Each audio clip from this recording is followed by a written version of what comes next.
so very important.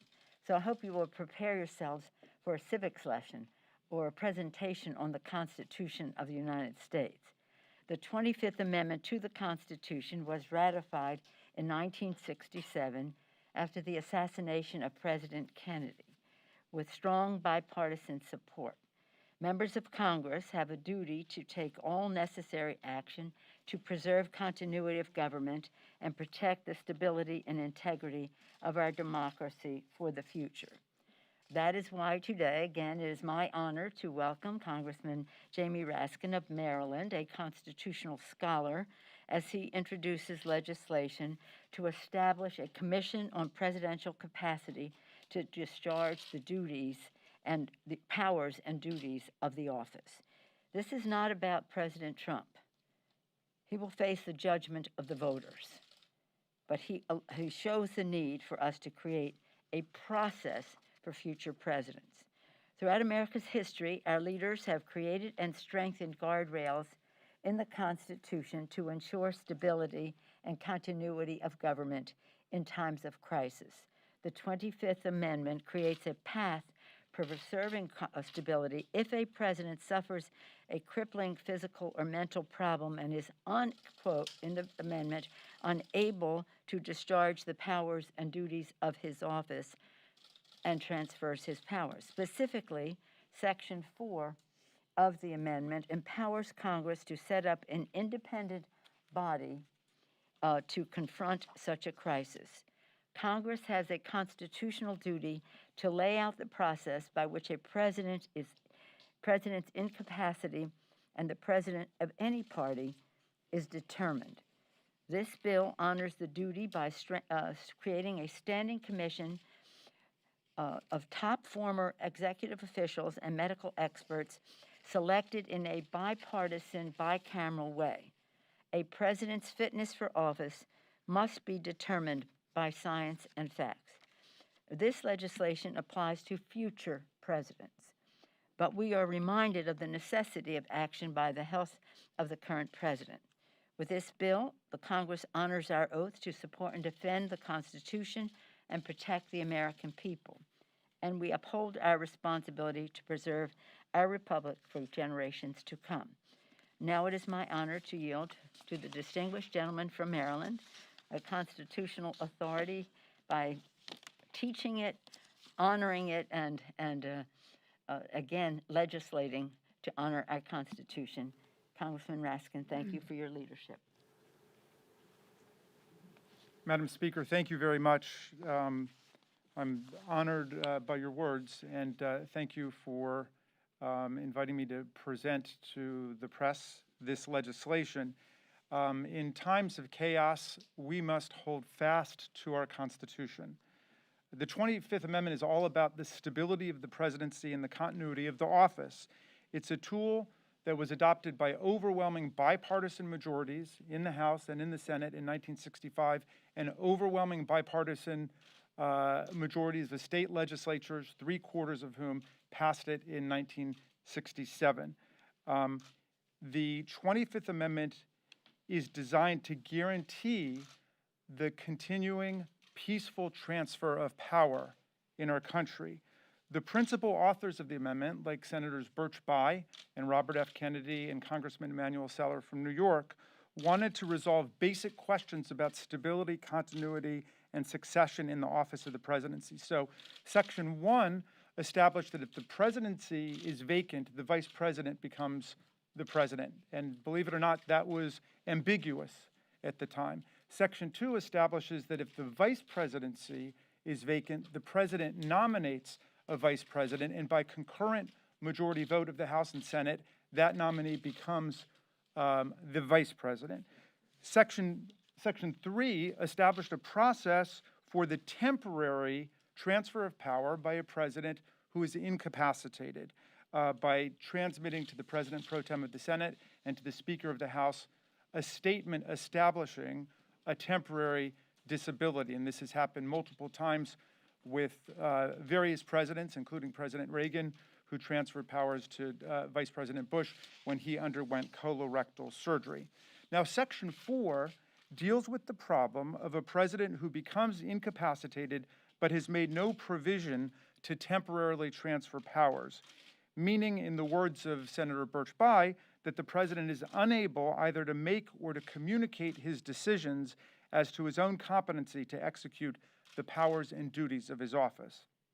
In that case, the vice president and a majority of the cabinet, or the vice president and such other body that may be established by Congress, may determine that there is a presidential incapacity and notify the president pro tem and the Speaker of the House of that inability to conduct the powers and duties of office.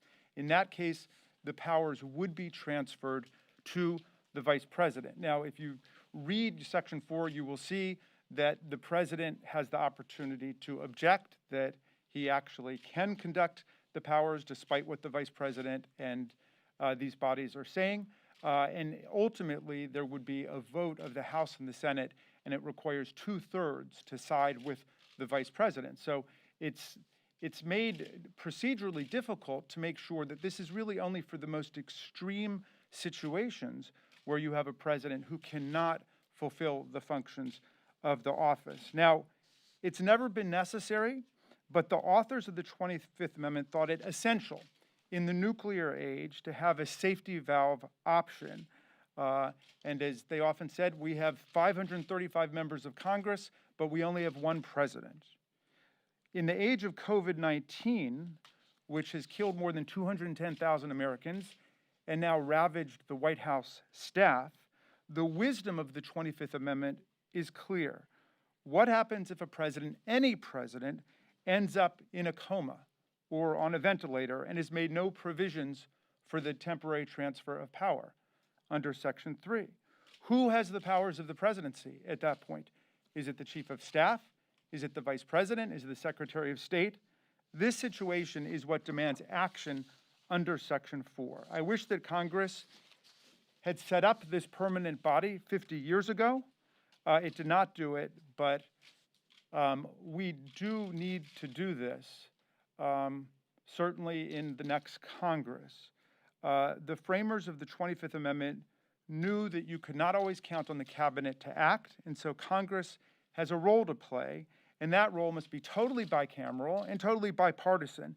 And the legislation that I introduced today seeks to establish a 16-member commission that could act in the event of such an emergency, and a chair, a 17th member, chosen by the 16 members themselves. 8 members are chosen, half by Republican leaders and half by Democratic leaders, from medical personnel, physicians, and other medical authorities.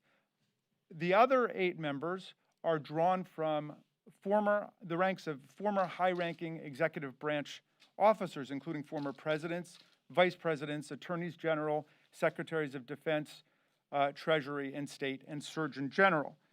So the commission is entirely bipartisan, and of course, under the 25th Amendment, it can act only in concert with the vice president, who is the key actor under the 25th Amendment. So the Constitution is designed to give us the tools that we need to deal with the many crises of human affairs that can affect the continuity of democratic self-government. We are in the middle of a momentous election, and as the Speaker said, the people will decide that. But when we get through this, the problem that we're talking about today is something serious that we have to face. And I'm delighted to introduce this legislation and to answer any questions you may have. Madam Speaker. Can you address the concern here with this commission? And this is a two-part question. Number one, the idea that medical professionals on this commission would not have examined the president. There are ethical issues as to whether or not that's appropriate for them to rule or make a judgment on a president's health if they have not done that. And number two, you say this is something in the future Congress that should be addressed. And Speaker, you said this is not about this president. How can we read that at this point in time when you talk about COVID-19, this not being adopted? So I'll answer the first question. I'll let the Speaker take the second. The legislation sets up a process by which Congress, through concurrent votes in the House and the Senate could direct the commission to conduct a medical exam of the president. And that would include whatever the members of the commission think is necessary to determine whether or not there's an incapacity. If the president refuses, and the president would have a right to refuse, that could be taken into account by the commission, which would have to rule based on all of the other evidence that it has. Again, this isn't about any judgment anybody has about somebody's behavior. This is about a diagnosis, a professional medical diagnosis. Let me just back up for a second just to put personal here. When this happened, it was after the assassination of President Kennedy. And you may not know this, you weren't born yet, but there was and Lyndon Johnson became president, there was no vice president. And if anything had happened to President Johnson, and his health was not the greatest, the Speaker of the House would have become the President of the United States. So this sets up how you would elect a vice president, how a vice president would be chosen by the president, but voted upon by the House and Senate. And of course, that's what happened with Gerald Ford. He was, after Spiro Agnew, all that, he was appointed the vice president and very popular in the Congress on both sides of the aisle, both sides of the Capitol. I love the story about how that happened because on his 90th birthday, Gerald Ford came to the House, which is where he sprang from. He was the minority leader. And I said, Mr. President, I'm so honored to serve. I was minority leader at the time. I'm so honored to serve in the position that you served in. And he said to me, I served with your father. I served with your father, and he started to tell me stories about that. When he died, I was the incoming speaker, and we had the honor of opening up the speaker's office and all the rest, even though I wasn't going to be sworn in for a day or two, but had possession of the speaker's office open to his family, who at the time he was minority leader, that's where he presided, and again, where his children came and did their homework and all the rest. So we have a real personal connection to Gerald Ford, who filled this spot as determined by the 25th Amendment to the Constitution. We can do a couple things at once. We can engage in our political activity for the public to make its verdict 25 days from now, and at the same time honor our responsibilities to have something in place that does not apply to this president, but certainly raises the issue. If a president, and this is, not with bad intention, if a president becomes incapacitated by stroke or ventilation, whatever it happens to be, that he would not have the ability, as Ronald Reagan had, as President George Herbert Walker Bush had, as President George W. Bush had, to make a judgment for this period of time, I transfer the power. So this sets up a formula. It's not for any of us to decide that. It's about a process to decide it. And as the distinguished gentleman said, without the vice president is crucial to this, and that would be the vice president of the president's party. Madam Speaker, just a few weeks ago, or a week or two ago, you were toying with the idea of impeachment. Now you're talking about the 25th I was doing what? You're toying with the idea of impeachment. I was not toying with the idea of impeachment. And now you're let's not talking have about a predicate that did not exist. Another question, because that is based on a false thing. Yes, sir. Madam Speaker, I'm just curious about the timing. Why introduce this legislation now? Why not wait until the new session of Congress? Things may have changed, may have a clearer view of the arc of the legislation and the Congress. Wouldn't it be easier when the decks are cleared just to wait until the next We want session? to be ready, and it takes time, and there's been a call for why not execute the 25th Amendment. That's not what we're doing. We're saying let us Congress exert the power that the Constitution gave it. Jamie, did you want to speak to that? It's interesting that when I found that the body had never been set up, and I guess the reason is that there's never a really good time to do it because it's always seen just in its local circumstance as opposed to the need to have this institutionally. So I guess I would say this is the situation has focused everybody's mind on the need for following through on this suggestion in the 25th Amendment that Congress set up its own body. And I think, again, in the age of COVID-19, where a lot of government actors have been afflicted by it, we need to act. Madam Speaker, to my colleague's question, I mean, this is a president who has been impeached. You've made comments in recent days suggesting that you think his mental state might be affected by the drugs that he's on. What do you say to those who see what you're doing now and say, aha, this is just another attempt to go around the public and try to get rid of this president, you know, through a way that's not an election? Well, let me first say, what I said about the president and the drugs was, there are those who believe that taking certain medications can affect your judgment. I don't know. I said, let's say what I actually said. I don't know. That's what I said on a call with my members. So you may have gotten it through several times removed. There are those medical professionals who say that certain medications can impair judgment. I don't know. And this is not, I appreciate your question because this is really important. It's not about any of us making a judgment about the president's well-being.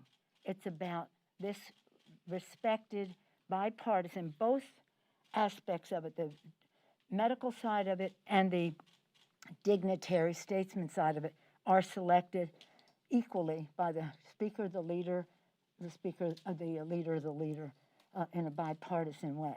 And the vice president is crucial to that. When we do legislation, it's important to socialize it so that people understand why, so that we would like to have it in place, and it could be said for future presidencies. If the president wins this election, yes, it would apply to him. If he doesn't, it'll apply to the next president of the United States. But this isn't about anything to say, we got to do something like this about the election. It's not about the election at all.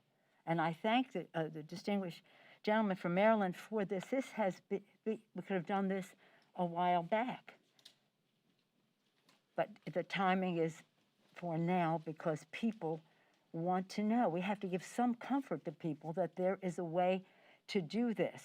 Very respectful of not making a judgment on the basis of a comment or behavior that we don't like, but based on a medical decision, again, with the full involvement of the Vice President of the United States. He or she may be at the time. Would you concede then that the president has not met the threshold for invoking the 25th Amendment?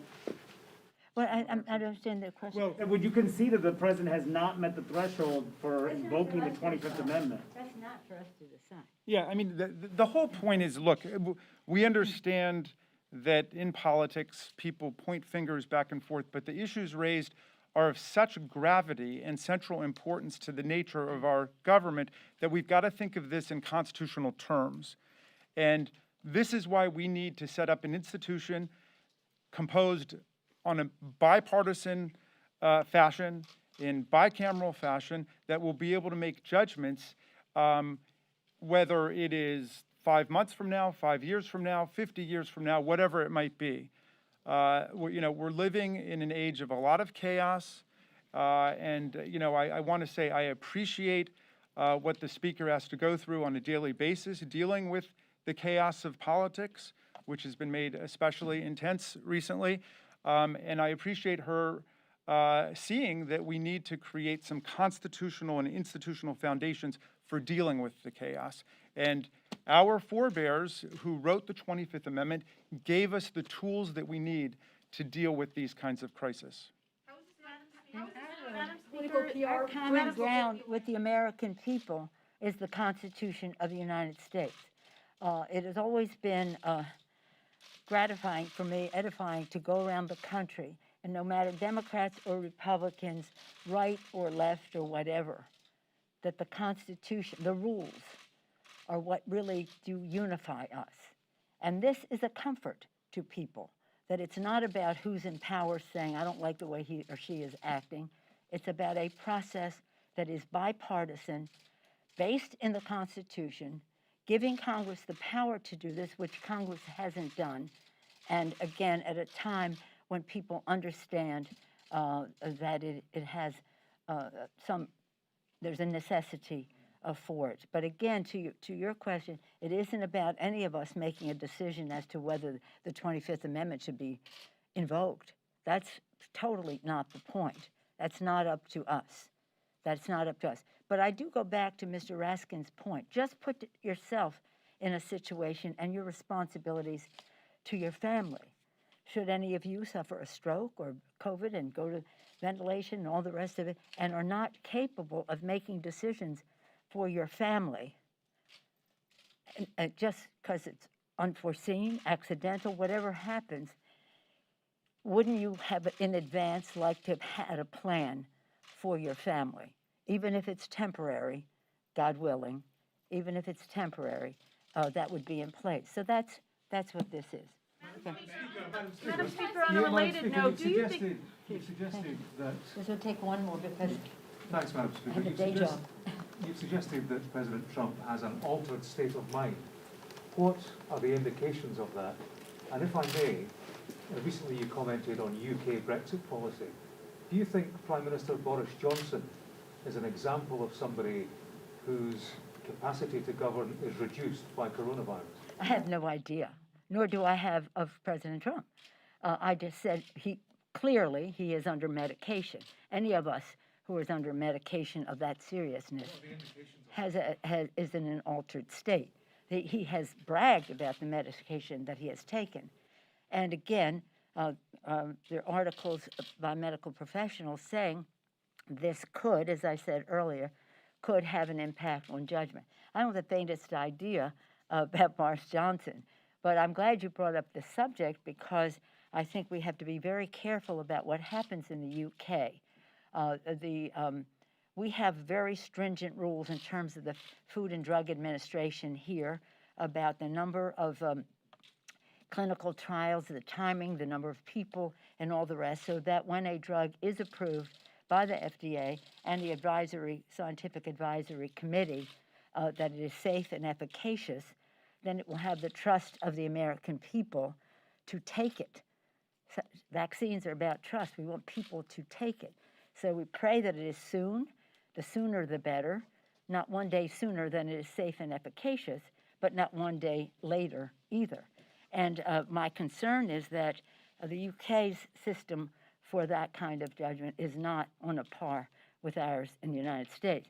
So if Boris Johnson decides he's going to approve a drug and this president embraces that, that's the concern that I have about any similarity between the two. Thank you all very much. Speaker, on a related note, do you think it's safe for the president to go out campaigning tomorrow?